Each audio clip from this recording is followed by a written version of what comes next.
Bruce Johnson, CEO and founder of BizScalers and the BizScalers Club, and today I want to talk to you about how to build a more scalable business model.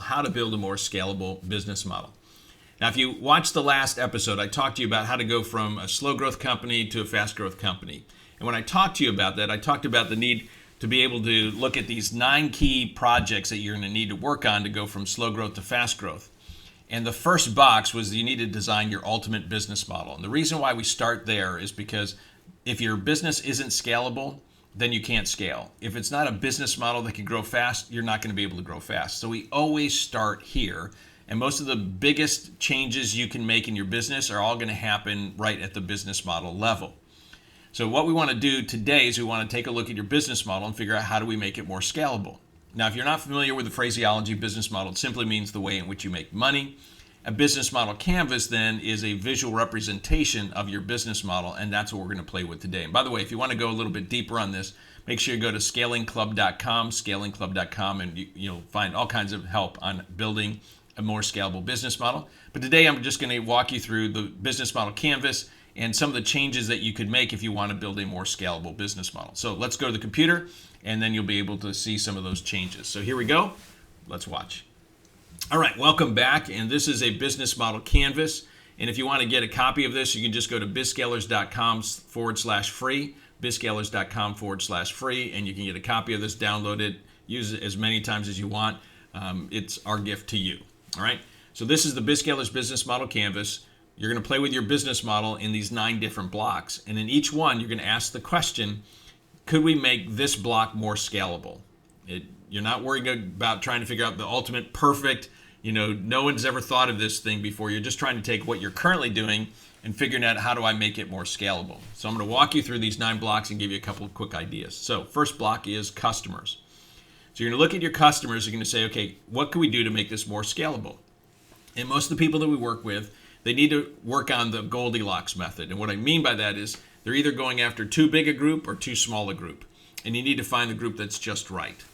So a lot of people go after the everyone market, like everyone in our town, everyone in our city, everyone in our state, everyone in the country, everyone on planet Earth needs what we're offering.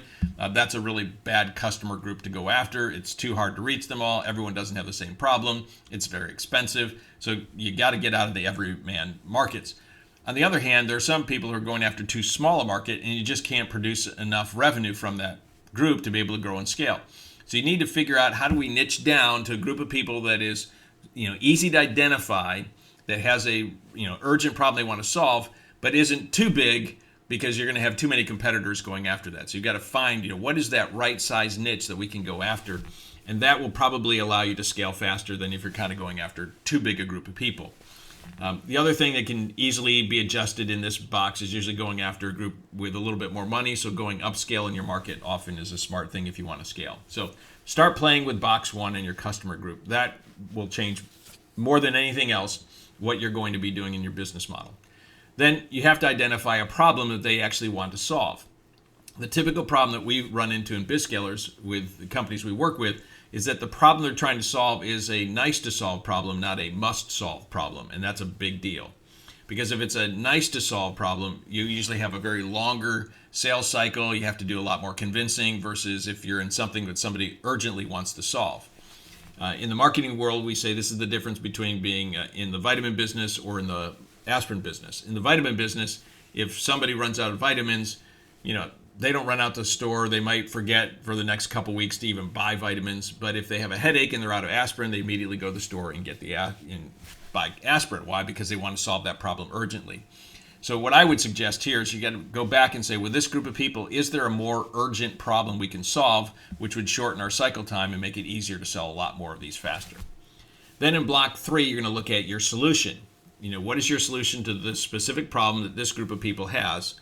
And then you're going to have to say, can we make this more scalable? And typically, it's not adding stuff, it's usually subtracting things. Classic example here would be Instagram, which was a check-in app originally. And what they found is that people really liked the phone part of it more than anything else. And so when they got rid of all the other stuff and focused in on one piece, they were able to build a more scalable business. So as you're looking at your solution, can we reduce some stuff and make, the things that we do incredibly great, but they specifically solve this specific problem for that specific group of people. And if that's true, then you probably have a winner. So probably you're going to need to scale down some of your solution. Then you want to go to your competitive advantages. That's block 4. And there you're trying to figure out, can we differentiate our offering from what everyone else is offering in a way that's compelling to our market? And they're going to say, I choose you. For example, you're probably familiar with Southwest Airlines. Southwest has a differentiator. In fact, 2 of them that almost everyone repeats when you ask them, why do you choose Southwest? One is, my bags fly free. And 2 is, there's no change order fee. And those 2 things, more than anything else, will cause people to be loyal to them. And everyone can get it. So when you're looking at your competitive advantages, your people in your market need to know, oh, I choose this company because they do this, this, and this. Or I choose to use this company because they save on average 47% of my expense in this category. So whatever that thing would be, you got to come up with a competitive advantage that you can bring to market that people get quickly and would cause them to say, I want to choose you. So look at your competitors and then figure out, how do you do the ZAG? What would differentiate us?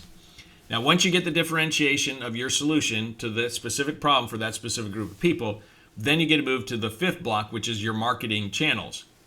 And there, if you want to scale up, you're looking, what can we do that would be more scalable? For example, a lot of PSFs, professional service firms, tend to do almost all of their business, 80, 90+% based on referrals. Well, referrals are good, but they're really not scalable because you're depending on them giving you some information. You don't have a lot of control. Versus if you're paying for advertising, you have a lot more control over that. And once you begin to realize, if for every dollar in, we're going to get X dollars back, then you can just pour more fuel on and you have the control over that.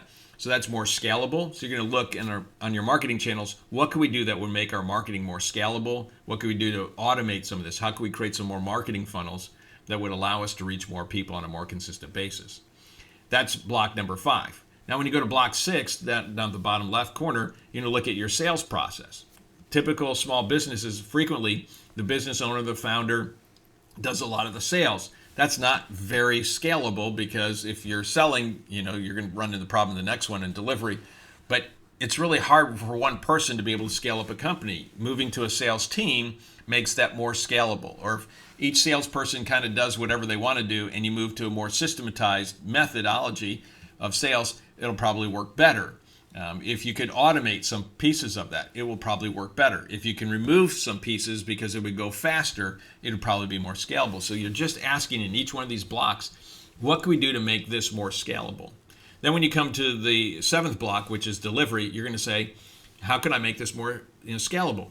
Like as I mentioned earlier, professional service firms run into a specific problem because frequently the person, let's say the accountant, the attorney, the consultant, the architect, etc., is the person who's selling, and they're also the person delivering. So technically they make money when they sell it, but actually they don't until they do the work, and then they bill the work, and then they get the money coming in.